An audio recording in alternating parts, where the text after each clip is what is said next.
The following Stealing the Mind Bible Conference presentation is the best of Chuck Missler. For a free catalog of all of our Bible study DVDs, CDs, audio tapes, and books, call Compass at 1-800-977-2177 or on the web at compass.org. It's great being back here. I don't know if you've heard, being at a conference like this, you probably don't get the news. But you know what's going on in Iraq? Yeah, they're shutting down all the Kmarts and converting them to Targets. Oh, that bad, yeah. Someone gave that to us. I had to work that in.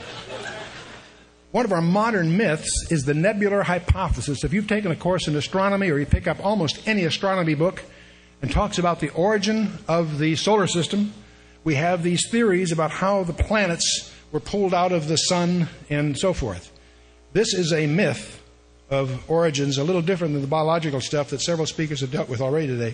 But going back, most people attribute the origin of the so-called nebular hypothesis to Immanuel Kant in 1755. And just to paraphrase it simply, he suggested that some 4 billion years ago, the sun had ejected a tail, or a filament of material, sort of like a comet, that cooled and collected and thus formed the planets, and on it goes.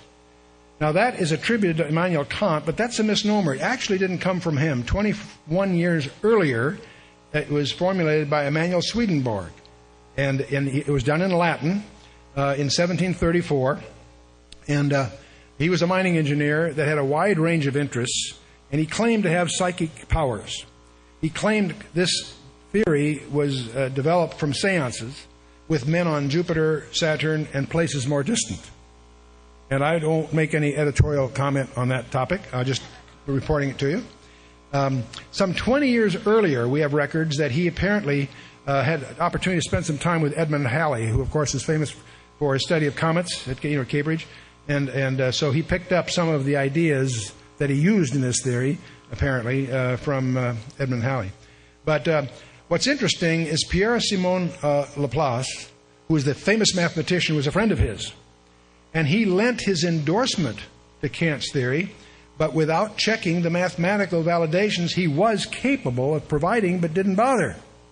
And so thus, because Kant proposed it and Laplace confirmed it, it became scientific dictum back in the end of the 17th century, end of the 18th century.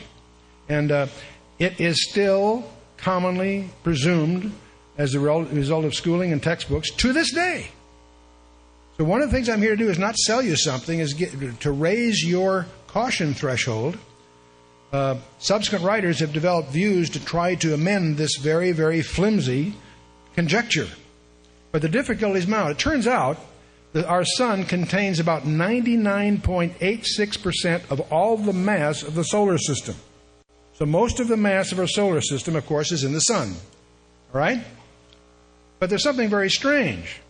There's a thing called angular momentum that is also conserved in closed systems. And angular momentum is conserved. Let me give you an example. When you see a skater and they bring their weight in, they spin faster. They're conserving angular momentum. Some of it's dissipated, of course, in the friction on the ice, but it's not much. So the idea of angular momentum is a form of energy to conserve. It's interesting, the sun contains almost 100% of the mass, yet it contains only 1.9%, call it 2%, of the angular momentum of the solar system. That creates some real problems. That means our 9 known planets, contain about 98.1% of all the angular momentum. How on earth, how did that energy get injected? It couldn't have come from the sun. And this was known, by the way, in the time of Laplace, a century ago. And there is no explanation that would support a solar origin of our planets. They've tried all kinds of crazy stories. And James Jeans, the famous mathematician, also pointed out that the outer planets are larger than the inner ones. That raises other problems. How on earth did that develop? Jupiter is 5,700 times as massive as Mercury, and almost 3,000 times as massive as Mars, and so forth. The difference in size is substantial, but also the bigger ones are out there further. And that's backwards if you try to make a model. There's all kinds of difficulties. But there's other enigmas. Something that's very, very strange, if you look at the spin rates of our 9 planets, we discover they're in pairs. There are 3 pairs of them that are within 3% of each other. Earth and Mars have about the same spin rates, Jupiter and Saturn, Neptune and Uranus. That's just evidence to investigate to find out what's going on here. Why is that possible? Another observation is Earth and Mars have virtually identical spin axes. Both Earth about 23.5 degrees. Why? Why these similarities among certain of these things? And see, from the angular momentum and the orbital calculations, it would seem that these 3 pairs of planets may have been brought here from elsewhere. In fact, you can even indulge in the calculations to speculate on how big and what kind of an orbit the carrier would have been. Our moon is an example. The moon could not have happened this close to the sun. It had to happen way out there, join the Earth, and brought in here. So those are just conclusions from the mathematics that are observable. Another question is, why does Mars have 93% of its craters on one hemisphere? Well, as we map Mars with the current stuff, it's very interesting that only 7% are in the other hemisphere. What it seems to suggest is that 80% of the craters on Mars occurred within a single half hour. Can you imagine? So these are just observations. Let's talk a little bit more about the planet Mars. 4th major planet from the Sun. It was named after the Roman god of war. We use the term today. We speak of martial arts. Why do we call it martial arts? It's named after tradition of Mars being the god of war. Most of the early civilizations on the planet Earth worshipped in terror the planet Mars. Why? Unless you have an astronomy interest of some kind, tonight, if we had a clear sky and I asked you to go out there and your life depended on pointing out Mars, I think most of it would flunk. Unless you just happen to have an ephemeris or subscribe to Astronomy Today or happen to, know its hour angle and what have you. So, but yet the ancient civilizations were terrified of Mars. Why is that? It is the Baal of the Old Testament. 2 Kings 23:5 and a dozen other places. So why? What is there about the planet Mars that would strike fear into most civilizations on the planet Earth? When we read Joshua chapter 10, encounter this strange issue of the long day of Joshua. And I think most of us, probably as sophisticated 20th century scientist-trained people, sort of wince at that because we can't visualize the Earth coming to a stop for a day. But we don't understand it doesn't have to come to a stop for the day to be longer. But the point is, many Christians are sort of embarrassed by Joshua 10. They don't need to be. Let's take a look at it. We're talking about the Battle of Beth Horon. The kings that were adverse to Joshua had confederated under a king who called himself Adonai Zedek, that is the Lord of Righteousness, or the King of Jerusalem. Well, he, of course, in this battle gets, and his forces get defeated with stones of fire from heaven. And by the way, the marksmanship was really fascinating because these stones, apparently meteorites, were put in orbit maybe thousands and thousands of years earlier. But it was put in orbit so precise that they only hit the enemy, they didn't hit Israel. That's marksmanship, gang. Yeah. But this is the battle. The days were not long enough for some of Joshua's battles. So Joshua pleaded with the Lord to give him a longer day so he could finish the mop-up action. So the sun was commanded to stand still, or be thou silent technically, to give them more time to complete the route. So the sun and the moon apparently were extended, so to speak, for an entire day. The kings hide in a cave and ultimately are dealt with, and of course the southern strategy is completed, and the rest of the book is really mop-up. This is a pivotal story. Well, what is this business about the sun standing still? Well, if you do some background in this area, you'll discover that the ancient calendars, over a dozen of them that have been identified, and are based on 360-day years. And we could spend a whole hour getting into the very colorful background here. All the ancient calendars apparently changed about 701 BC.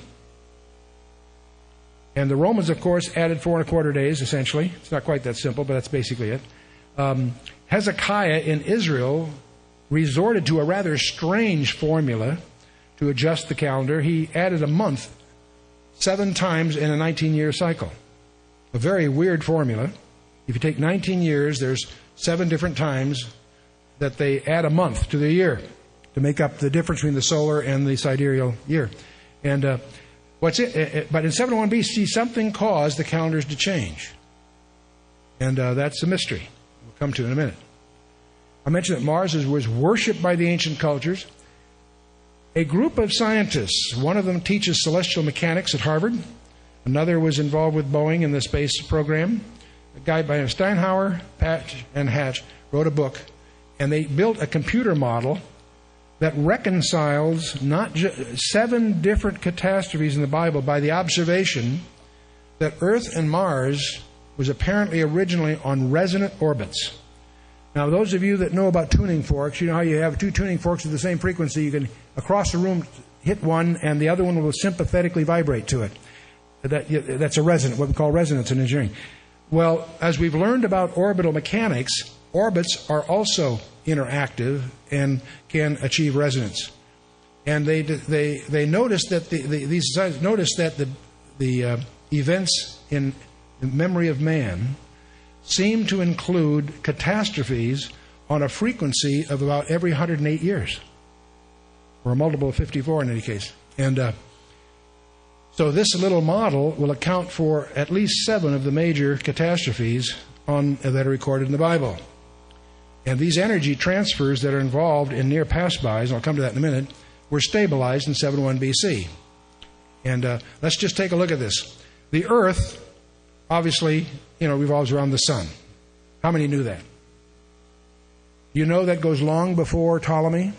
Do you know that the ancient civilizations in Sumeria and Babylon knew that?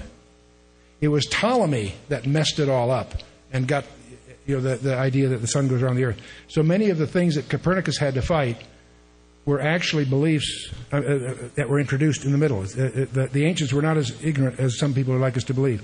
But anyway, the point is Earth is on an orbit of 360 days, Mars on 720. And that would put them in resonance. Except it creates a problem. They would have a near pass-by, typically every 108 years in the spring, March 20th, 21st, the spring type near pass-by, Mars would come from the inside, just after they pass the sun, and the Earth orbit would gain a little energy, Mars would lose a little energy. And by the way, that point on a celestial sphere is called the first point in Aries, which is the ancient word for Mars. And most astronomers don't know why it's called why it has that peculiar label. They attribute it to mythology, but they have no idea why it's really called that. The other near pass-by would occur in the fall, October 25th. In this case, Mars would come from the outside after aphelion, that's after the furthest distance from the sun. It would pass behind the Earth. In this case, the Earth would lose a little energy, Mars would pick it up. So they would be playing this toe dance where the orbits would gain or lose a little energy, but it was in about 701 BC that they stabilize, and where they no longer have that pass-by because of the changes. Earth picks up 5¼ days. Mars, loses 13 days, and they are where they are today. Now, what's interesting, this is a theory. They're building elaborate computer models, and they really fit. That doesn't make them true. But we get a corroborative piece of evidence from the strangest place you can imagine. How many have ever heard of Gulliver's Travels? It's a children's story, right? Not really. Let's back up a little bit. The early telescope technology, it was in 1610 that Galileo had the first telescope, very crude one, but he was able with it to find the 4 moons of Jupiter, and he saw Saturn's rings. That's 1610. In 1781, Herschel, very famous astronomer, discovered Uranus. Obviously, telescope technology is improving, of course, as the years go by. 1787, Herschel finds the 2 moons of Uranus. 1789, the 2 more moons of Uranus. 1846, Levier with Neptune and one of its moons. Now, here's an interesting thing. It's in 1877 that Asaph Hall, using a brand new telescope at the U.S. Naval Observatory, just makes astronomical history by discovering that Mars has 2 moons. Before 1877, the astronomical world didn't know that. And Asaph Hall, discovered the 2 moons of Mars, and they were named Deimos and Phobos. Now, Deimos has a period of about 30 hours and 18 minutes, which makes it almost on a synchronous orbit around Mars. Phobos is 7 hours and 39 minutes, and it's the only element that's going backwards. It goes eastward. And the reason these things are so hard to see, they're not very big. Phobos is only 8 miles in diameter, and it has a reflectivity, an albedo of only about 3%. In other words, it's almost black. So it takes a very good telescope to find it, and that's what Asaph Hall did. He says, okay, Chuck, what's this got to do with anything? Well, here's the point. There's a guy by the name of Jonathan Swift who was an Irish satirist. And he wrote a series of stories that he called Gulliver's Travels that were intended to be political commentary. We treat them as children's stories because we've lost the political context that they were intended for. But he was poking fun at the British and the London authorities.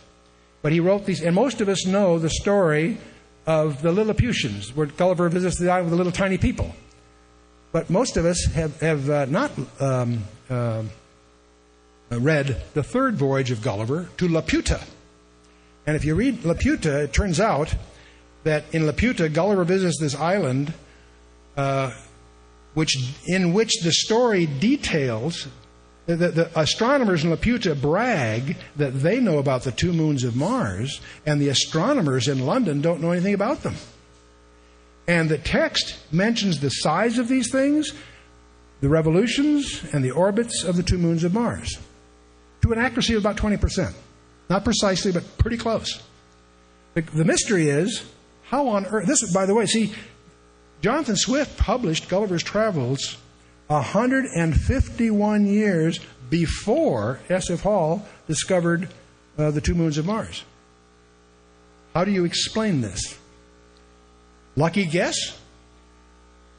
Some people know, some serious authors say, because what Swift was doing was just embellishing his parody, this political parody.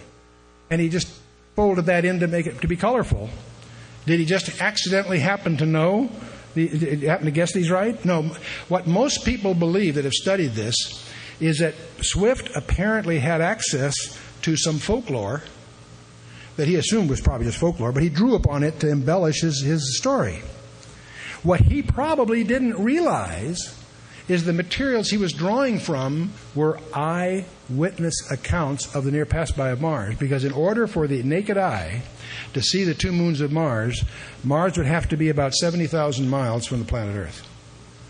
So this, strangely, is a corroborative piece of evidence, not conclusive, but very provocative, that it endorses the computer models that Patton, Steinhauer, and Hatch have developed. So let's talk about the long day. You know, there were about 1/3 men at the Battle of Beth Horon in Joshua 10. On October 25th of 1404 BC, Mars was on a polar pass at about 70,000 miles. It appeared to rise from the horizon that night at 50 times the size of the moon. Can you imagine how they feel? There were severe earthquakes and land tides. A polar shift of about 5 degrees would cause the day to be lengthened. Just change the precession of the Earth. Is that why Mars and Earth have the same tilt? That's kind of interesting. Meteors would follow 2 to 3 hours later at about 30,000 miles an hour. And this event is included in a lot of other ancient legends and folklore, not just the biblical record. In fact, we're indebted to Emanuel Velikovsky, who discovered the legend in China of the long night, which I think is kind of interesting. When you're starting to read your Bible, there's more to it than just cosmology here. You notice when you read the book of Joshua, realize Yehoshua is a variant of Yeshua, okay? And we see Joshua presented as a military commander that's dispossessing the usurpers. He has a 7-year campaign against 7 of the original 10 nations. The Torah is ignored at Jericho. The Sabbath is ignored. They don't rest the 7th day. They march around 7 times as many. And the Levites, who were not supposed to go to war, lead the procession. The Torah is totally ignored at Jericho. There are 7 trumpet events that occurred. And by the way, they're preceded with silence in heaven for half an hour, as a quote from a Revelation 8, verse 1. The enemies are defeated under a leader in Jerusalem, confederated by a leader the leader of Jerusalem, Adonai-Zedek, the Lord of righteousness. He's ultimately defeated with the hailstones of fire from heaven and signs of the sun and the moon. And you may be recognizing, and then the kings who are defeated hide in caves until they're dealt with. And you may recognize that all of this is a foreshadowing of the entire structure of the book of Revelation. Let's talk a little bit, first of all, about re-emergent diseases. And we'll also talk about deliberate diseases. Let's talk a little bit about global health. Let's talk about the dark side. You know, about 50 years ago, scientists predicted the end of death and suffering from infectious diseases. That was pretty bold. But in the last 25 years, we've discovered that there's a reemergence and a geographical spread of well-known diseases, including tuberculosis, malaria, cholera, and many of these are in more virulent and drug-resistant forms than before. Diseases that were thought to be obsolete now have once again become a global threat. And many of these are rougher because they've gotten immune to the antibiotics that we've been using for lots of different reasons. I won't go into the background there. We've got too much to cover here.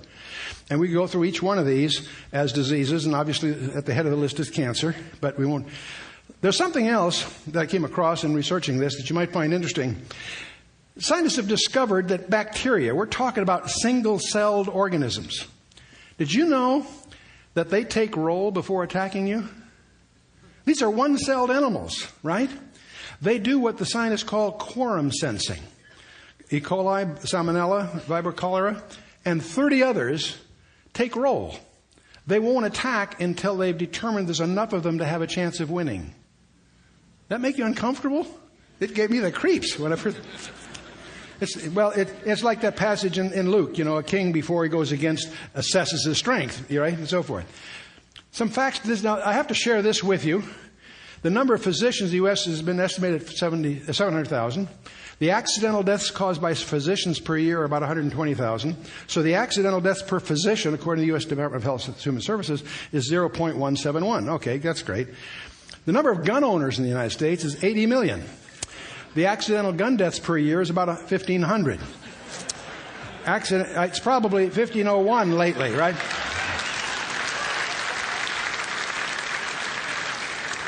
Well, the accidental deaths per gun owner is 0.0000188, which means, this is about courtesy of the FBI, that doctors are about 9,000 times as dangerous as gun owners.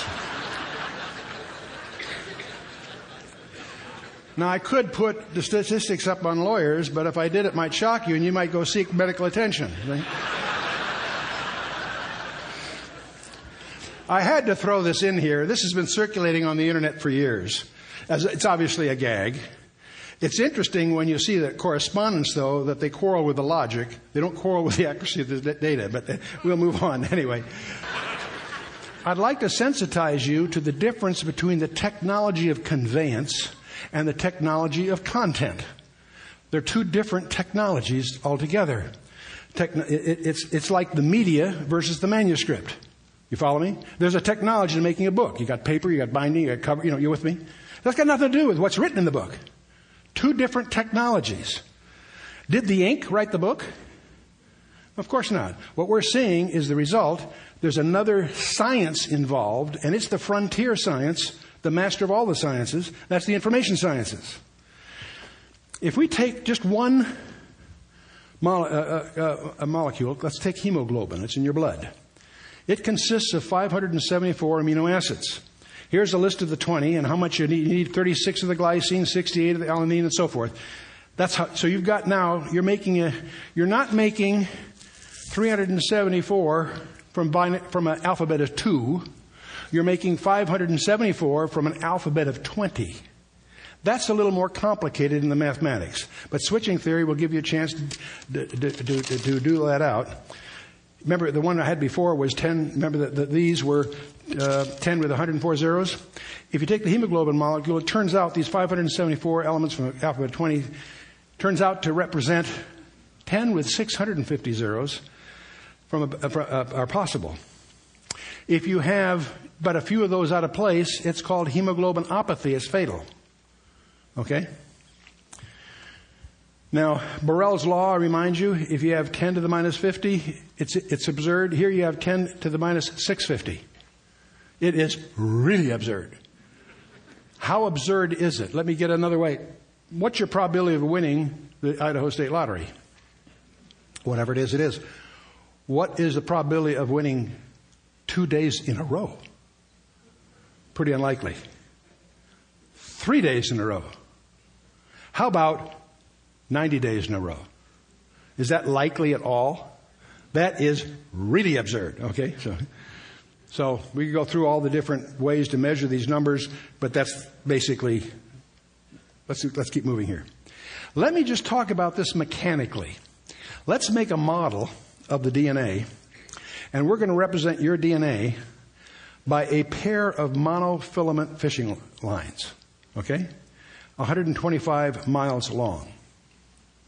Now, what I want you to do with these pair of fishing lines is I want you to roll it up and put it inside a basketball, okay, without tangling. And I want you to do that in such a way that you can take it out, unzip it, copy it, and put it back without tangling. Unzipped, copied, and restored on spools back in the basketball at 3 times the speed of an airplane propeller without tangling. Could you design such a system? That's going on in your body as we speak. The most commonly read library in the world is you. Your cells are reading that DNA to do its work all the time. Millions. Like this. All by accident. Come on. Which came first? This is the big problem. Which came first, DNA or the proteins? You can't have proteins without DNA, and you can't have DNA without protein. It's a chicken and egg thing, but it's down at the basics. They both had to be designed skillfully together.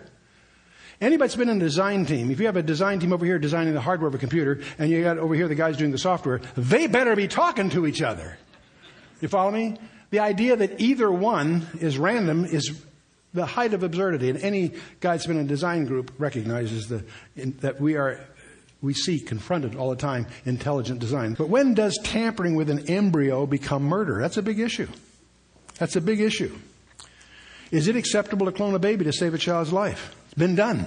But when does human life begin? You know, whenever this comes up, I'm always fond of asking the question, when did John the Baptist begin his ministry?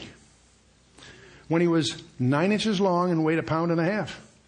He jumped for joy and was spirit-filled in his mother's womb. That should end it for the biblical guy. Now, how will clones impact our society? They're coming. The scientists tell us it's just a matter of time before they'll clone people.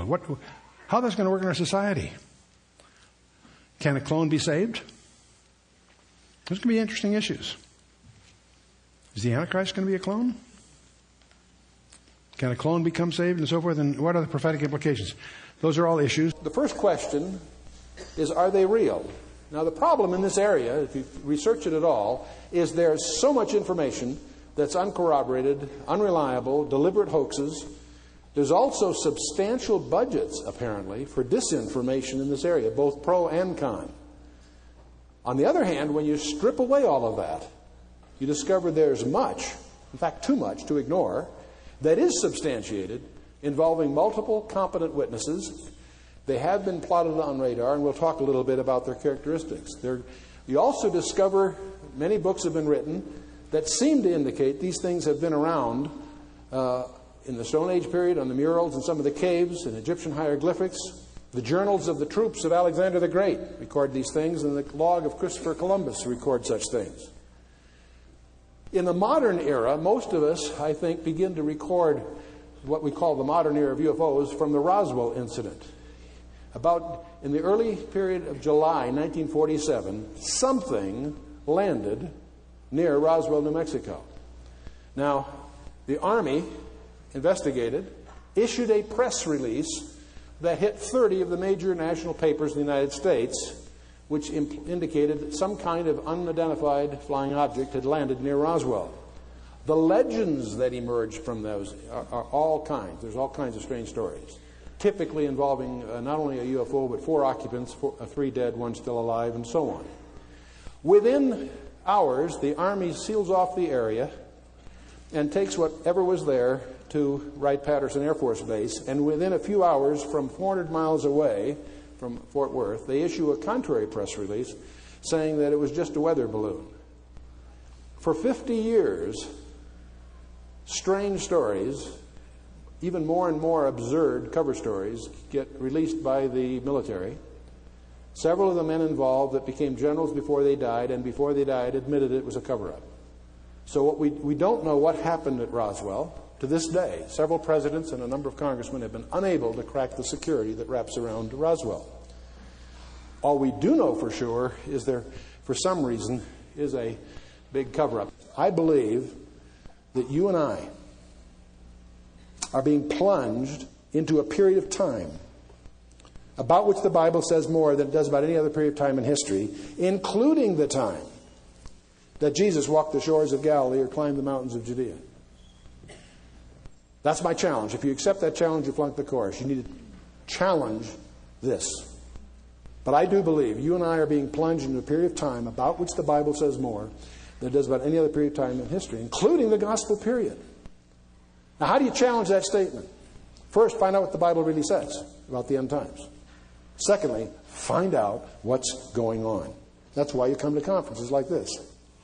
Now, lest I've gotten too spooky here, don't forget who our warfare is with. Our warfare is not with Bill and Hillary Clinton or the liberal establishment or fill in the blank. Those are all symptoms of the problem. We wrestle not against flesh and blood, but against principalities, against powers, against the rulers of darkness in this world, against spiritual wickedness in high places. Paul is dealing here in Ephesians chapter 6 with ranks of angels. With ranks of angels. Now, I personally believe that this is just conjecture, but I personally am drawing to the view that the demons in the New Testament were the disembodied spirits of the Nephilim that drowned in the flood and subsequently. Don't confuse demons in the New Testament idiom with the only ones you're at war with. Angels are far more formidable and far more frightening. Now, Chuck, that sounds great. What do I do about that? What do I do if I wake up in the middle of the night and there's a couple of creatures at the foot of my bed that want to take me away? I have to tell you, I got your attention. Okay. On our return, this is obviously a précis of a video and some things we call the Return of the Nephilim. And on that tape, I make the remark that a Christian cannot be abducted.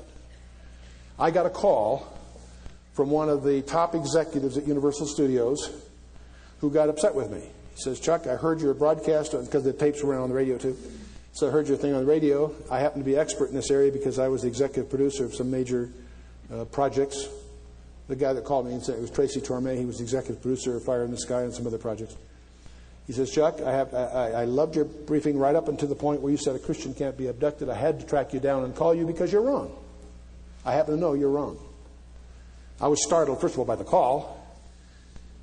He says, Chuck, you need to check out the Andreessen affair, which subsequent to that phone call, I did. And the Andreessen affair is a situation where a woman, 20-year history in a spirit-filled congregation as a spirit-filled believer, was abducted, apparently, by some occupants of a UFO. But I read the reports carefully, and if you read the reports carefully, it says that she accepted their invitation to come along. And I realize the problem that he has, but I also don't think my statement's incorrect. I don't believe a Christian can be unwillingly abducted. Now, what is your remedy if indeed you find yourself in some kind of bizarre encounter? What do? Well, your refuge is not in Genesis 6, it's in Ephesians 6. I don't have the time to develop this, but I want to challenge everyone in this room. When you get home, if you can wait that long, do a serious study of Ephesians chapter 6. Find out what the armor of God is. Paul tells you twice, put on the whole armor of God. Not your favorite pieces, the whole armor. Gird yourself with truth. Find out what that means. Put on the breastplate of righteousness. Whose righteousness? Better not be yours. Find out what that means. Have your feet shod with preparation. Now, preparation is what you do before the battle, but you're already in the battle. You're on to enemy turf today. You've got to do your homework. And what is the shield of faith? When a Roman soldier repaired his shield, it had holes in it. When did he repair it? Not during the battle, beforehand. Does your shield of faith have holes in it? Do your homework. If there's holes in your faith, don't wait for them to be challenged. Identify them and get the answers you need right now. Do your homework.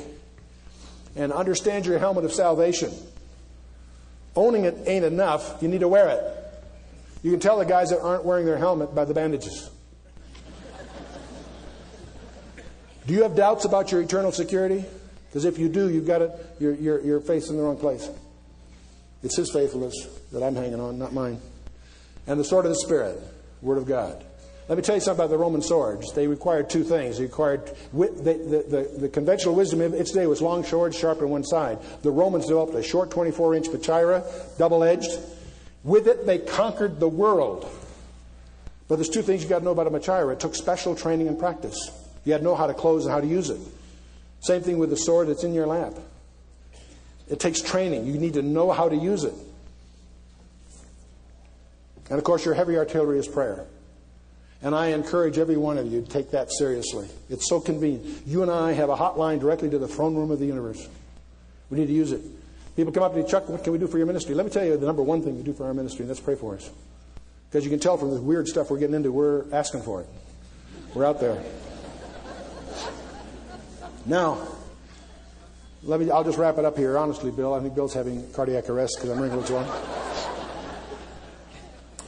I want you to visualize as a three-dimensional diagram. This curved line through is, I'm going to call time. You and I are in linear time, but God is outside time. We'll talk more about that tomorrow. Back there in the past, we have them. The people of the past, Adam and you name it. We're up here in the present. From the throne room of the universe, he obviously can look into time and see the predicament of those in the past, Adam and following. He can also see us right now where we are today. But being outside time, but transcendent of time and space, God himself could enter time. He can actually go back through time in that sense. You see, not to change it, but to fulfill it. And of course, we all know what happened 2,000 years ago. You and I are the beneficiaries of a love story that was written in blood on a wooden cross that was erected in Judea some 2,000 years ago. That settles the conflict that's forthcoming. We've read ahead. We've read the last chapter. We know who wins. Whether you participate or not is a function entirely of your personal relationship with that victor. Doesn't matter what church you go to, how regularly, that's not the issue. It's your personal relationship with him. Everybody's been asking me about the Canaan and so forth, so I didn't want to get into it. I promised I'd spend a moment and explain what happened. You know, they wanted a picture for a Christmas card, and you know, Nan and Lisa are really into horses. I'm not. I just happen not to be into that sort of thing. But they wanted to pose a picture, so I consented. And I think everything was going well when suddenly it started to buck. And first thing I knew, I was thrown. And that probably would have been all right too, except my foot got caught in the stirrup. And first thing I was being dragged, my head was banging, until the Walmart manager pulled the plug out of the wall and stopped me.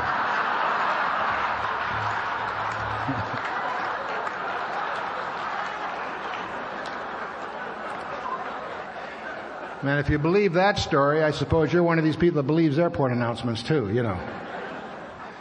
The other thing I wanted to explain, if I may, are these beads. I really wore them to make Bill Perkins nervous. You know. And you see, these beads are, I call them the beads of Waitangi, and there's a long story that I'll spare you here. But these are a series of beads. Now, I call these, let's see if I can pull this off here. What we have here is a set of beads that happen to spell out in Morse code Genesis 1:1. Oh, yeah. See, there's two dots. That's I, a dash dot. That's in, T-H-E, in the beginning, God created the heaven and the earth. Now, the question I want to ask you is, how good a scientist are you? After Kent Hovind, I thought this is a good follow-up just to start with this. These are what I call the beads of Waitangi, and there's a historical reason behind it that I'll spare you. But the real question is, what's the chance that this happened by accident? If I told you I spilled two little cups of beads on the floor and picked them up randomly and put them on a piece of string, and it ended up in this exact sequence, how many of you would believe me?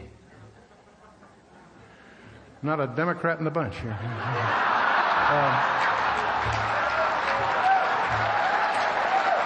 Woo. I'll get letters, yeah. I usually attribute this to the Maori people who, did they know Genesis 1:1 in English? Did they know the Morse code? Or, that's one possibility, or did the sequence occur through random chance? Well, if it did, what's the chance of that? We have 357 beads in a particular sequence there. There are only two choices, black and white. The probability of that being a random choice is 2 raised to the minus 357th power, or putting in decimal terms, it's like 3 with 107 zeros after it.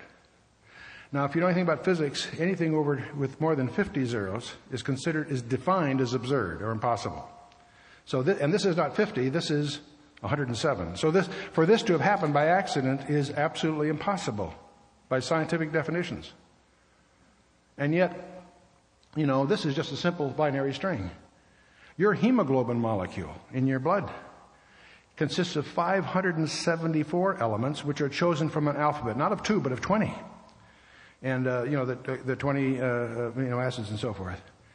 There's a formula for specificity, and they give you the short version here. That's 10 with 650 zeros after it. This is trivial compared to your hemoglobin molecule, which, of course, your kids are being taught happened by chance alone. If any one of them is out of place, it's called hemoglobinopathy, and that's fatal.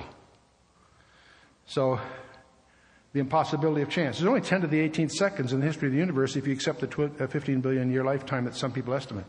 There are only 10 to the 66th atoms in our entire galaxy. Only 10 to the 80th particles in our galaxy. So probabilities greater than 10 to the 50th, if you will, defines absurd. And 650 is, of course, even way beyond that. It's equal to winning the lottery every day for 90 days in a row. Anybody counting on that? That's what your kids are being taught in school. And, of course, this is trivial compared to the DNA, which has 3 out of 4 error-correcting, self-replicating code. There's probably not one engineer in 100 that knows how to design one of those. It all happened by chance. We're talking 3 billion elements defining the manufacture and arrangement of hundreds of thousands of devices, consisting of unique assemblies selected from over 200 proteins, each involving over 3,000 atoms in three-dimensional configurations, all defined from this alphabet of 20 amino acids. The point is, it's obviously absurd. So what is the choices? Did the Maori people really do this by knowing Genesis 1:1 in English and knew Morse code? It happens they could have. The Treaty of Waitangi was signed in 1840, which protects their religion, which happens to be Christian, by the way. And they could have known the Morse code because Waitangi was 1840, Samuel Morse's code was in 1832. That's all just to confuse the factor. The truth of the matter is I just contrived this because I thought this would be instructional and provocative, and so I'm very well. Now, my staff says we should start to merchandise these as the Christian's answer to the pet rock, you know. As we travel, everybody asks me what happened at Roswell. And no one knows what happened at Roswell. The military came in and sealed it off, and whatever was there, they shipped and disappeared into the Never Never Land of military security. But 2 presidents and 4 Congress have not been able to crack the security of Roswell. The mystery of Roswell is, why is it still classified after 50 years? Okay? Well, when audiences always ask, Chuck, what really happened at Roswell? I usually tell them I don't know what happened at Roswell. I do know what happened 9 months after Roswell. Al Gore was born.